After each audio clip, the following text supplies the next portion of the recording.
Cold case no more. Tonight, more than 3 decades after 19-year-old Cathy Swartz was murdered in Three Rivers, a suspect is in custody. On December 2nd, 1988, in Three Rivers, Michigan, a 19-year-old mother by the name of Cathy Swartz put her 9-month-old daughter in her crib, unaware that it would be the last time she would do so. Her fiancé, Mike Warner, was still at work at the time, and it wasn't until a few hours later that he came back home and heard his baby daughter, Courtney, crying in her upstairs bedroom. Confused, he walked up the stairs, but stopped cold in his tracks when he found fresh blood on the railing. He called out his fiancé's name, and after moments of eerie silence, Mike Warner ran upstairs. Courtney was in her crib, but her mother was nowhere to be found.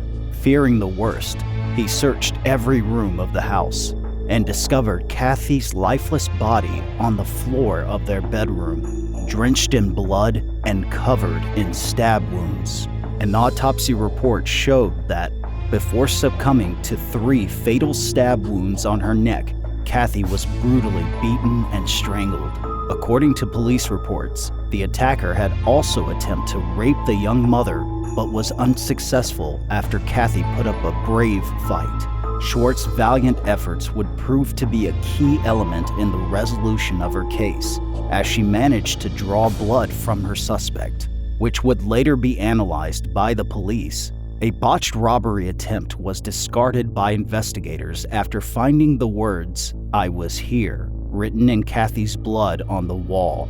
This was clearly a premeditated, malicious crime. The attacker's blood and fingerprints were analyzed by the police, and all potential suspects were interrogated, including every member of Cathy's family.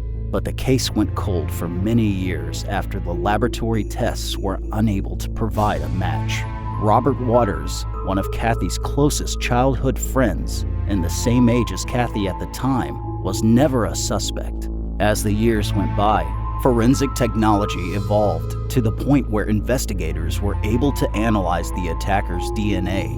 But after processing the blood and fingerprint samples through the National DNA Database, the case went cold again in the early 2000s, when no matches came up for the samples.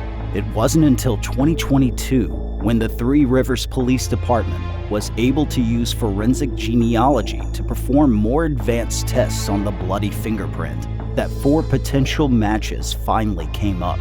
The suspect pool was narrowed down to 4 brothers with the last name Waters. On April 30th, 2023, 53-year-old Robert Waters was arrested in South Carolina after further DNA samples provided perfect matches for the original bloody fingerprint. He was extradited back to Michigan, and after being convicted for open murder, took his life in his jail cell less than a week after his arrest.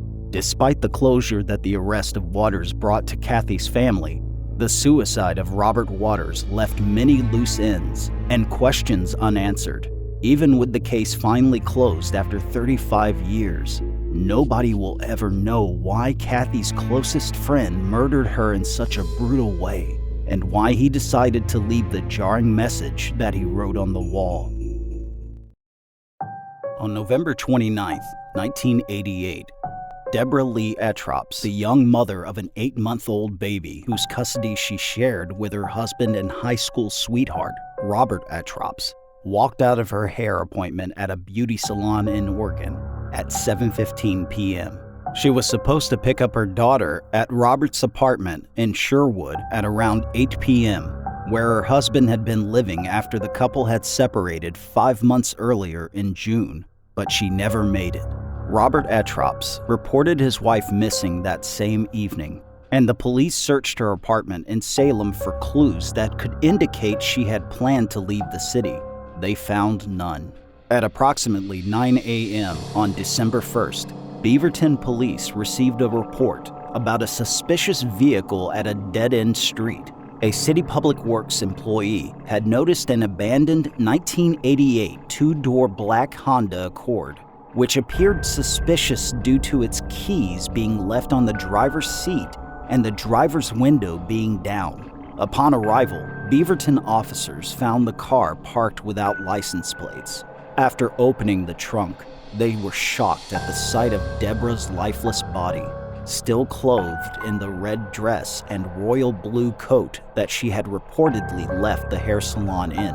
Her body showed signs of a very violent assault and strangling, and Deborah's tragic death was immediately ruled a homicide. After the initial investigations, suspect interrogations, and forensic evidence were insufficient to point investigators in the direction of the murderer, the case went cold.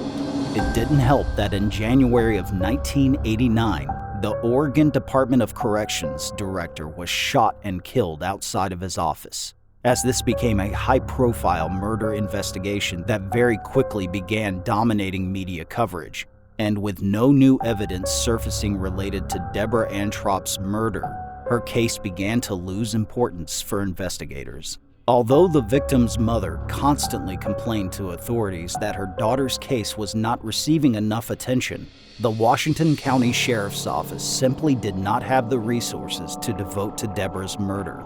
It wasn't until 2021 that the Washington County District Attorney's Office Cold Case Unit, formed with the help of a grant from the U.S. Department of Justice, reopened the case and began interviewing old witnesses and re-examining forensic evidence with more current DNA examination technology. The new lab test provided a perfect match with Robert Antrop's DNA, and he was arrested on February 28, 2023. So far, the motives are not yet clear, and the sheriff's office has decided to keep all details about the case until further notice. Although the evidence was conclusive, 68-year-old Robert Antrop's pleaded not guilty during his trial, but the grand jury indicted Mr. Antrop's for the count of murder in the second degree. The husband's cold-blooded cynicism is by far the most bone-chilling part of this case, as it was Robert himself that called Deborah's family members, one by one, to let them know that his wife had disappeared, and later reported the disappearance to the sheriff's office. At the time they took place, Lori Pereira and Pearl Ingram's murders appeared to have nothing in common, at least at first. Lori Pereira's nude body was found in the desert outside of Las Vegas by a man who was walking his dog. After reporting the case to the Las Vegas Police Department, the corresponding forensic tests were carried out, but no matches came up. The ligature marks on Lori's wrists and ankles, as well as the tape on her mouth, suggested the 31-year-old woman had been bound and beaten before being strangled to death. Unfortunately, with no convincing evidence pointing to a specific suspect, the case went cold and received no further media coverage. It wasn't until over a year later that, in January 1994, Pearl Ingram's body was found by a trash collector outside of a grocery store in the same area of Las Vegas. Her body showed signs of a violent attack, with several teeth missing and bruises on her eyes and nose. The cause of her death was exactly the same as Lori Pereira's: strangulation and blunt force trauma to the head. With the forensic technology at the time, there was no convincing evidence that could even point investigators in the right direction. But because both of these murders occurred in the same area of Las Vegas, and the cause of death was identical, the Las Vegas Police Department frequently revisited the case in hopes of finding new information. Luckily, modern advances in technology slowly paved the way for evidence to be uncovered that would otherwise have remained hidden. In 2007, traces of male sperm were found on a swab taken from Lori's body, but the suspect remained unidentified for the next 5 years. It was then that, in 2012, traces of the same DNA were found on Pearl Ingram's body, the first major breakthrough in the case in over 3 decades. Although it was confirmed that the same man had indeed committed both murders, the identity of the suspect was still unknown, and it remained a mystery until a decade later. In 2022, an in-depth genealogical analysis was performed on the DNA samples with the most cutting-edge technology available, which finally revealed the identity of the murderer as Eddie Snowden Jr.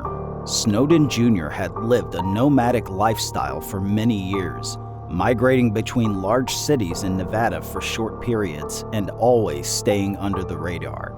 Although the evidence incriminated him directly, making an arrest was impossible, given that Snowden had died of natural causes at the age of 80 in Las Vegas in 2017. Despite this unfortunate ending to the case, the family of the victims stated that the identification of the suspect brought much-needed closure after almost 30 years. Snowden Jr.'s motives for the brutal murder of these two women will always be a mystery.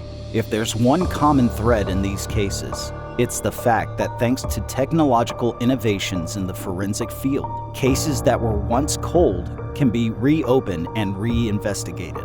For the families and loved ones of the victims, the trauma and heartbreak that results from an event as tragic as a murder can only begin to heal with the closure that the resolution of a case brings.